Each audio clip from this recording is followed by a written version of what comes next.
L'association Zero Waste France est une association de protection de l'environnement qui existe depuis 20 ans. Cette association soutient une société plus économe en ressources, une société zéro gaspillage, zéro déchet, comme la terminologie anglaise l'exprime. Le but de cette démarche, c'est d'arriver à préserver les ressources en amont et en aval, à réduire les déchets. De cette manière, on arrive à sortir de la société du jetable, cette société du jetable qui nous amène à envoyer des quantités gigantesques de déchets tous les jours dans des incinérateurs et dans des décharges. La démarche zéro déchet, c'est une démarche qui permet d'impliquer tous les acteurs de la société, aussi bien les décideurs politiques, les citoyens, les entrepreneurs, les associations, autour d'une démarche commune et positive qui est à la fois positive pour l'environnement et d'un point de vue économique et social en créant des emplois locaux et toutes ces activités. L'association Zero Waste France a 3 grandes missions. La première, c'est l'information pour à la fois les décideurs politiques et aussi les citoyens. Le but d'informer sur les déchets, c'est de décrypter ces enjeux complexes et opaques qu'on ne connaît pas forcément. On voit notre poubelle se remplir, on voit le camion partir, mais on ne sait pas ce qui se passe. L'association va donc expliquer ce qui se passe ensuite et quels en sont les impacts, à la fois sanitaires et environnementaux.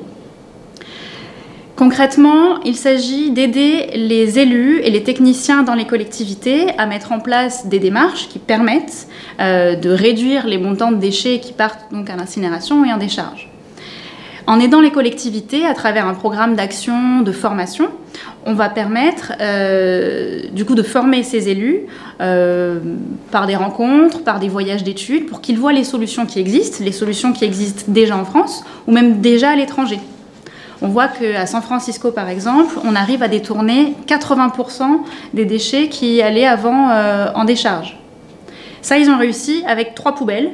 Une poubelle pour les déchets organiques, tout ce qui est biodéchets, les restes alimentaires. Aujourd'hui, ces déchets alimentaires vont dans une plateforme de compostage. Cette plateforme de compostage permet donc de créer du compost, donc un retour au sol de la matière organique, ce qui est nécessaire. Et là, on sort du monde des déchets, on passe dans le monde de l'agriculture, de l'alimentation, donc tout le monde est concerné. À San Francisco, ils ont cette deuxième poubelle qui est pour les déchets recyclables. Quand on sait que dans notre poubelle, il y a 30% de déchets d'emballage, ça veut dire qu'on arrive à détourner avec cette poubelle-là encore 1/3 de notre poubelle, plus 1/3 des déchets organiques. Et le tiers qui reste, on va essayer de réduire au maximum quand on peut éviter le jetable, quand on peut favoriser le réutilisable. Et ainsi, on arrive à éviter 80% de ce qu'on avait à la base. En France, on a un certain nombre de collectivités qui sont engagées, une centaine avec des objectifs plus ou moins ambitieux. Il y en a 2 qui vont sortir du lot.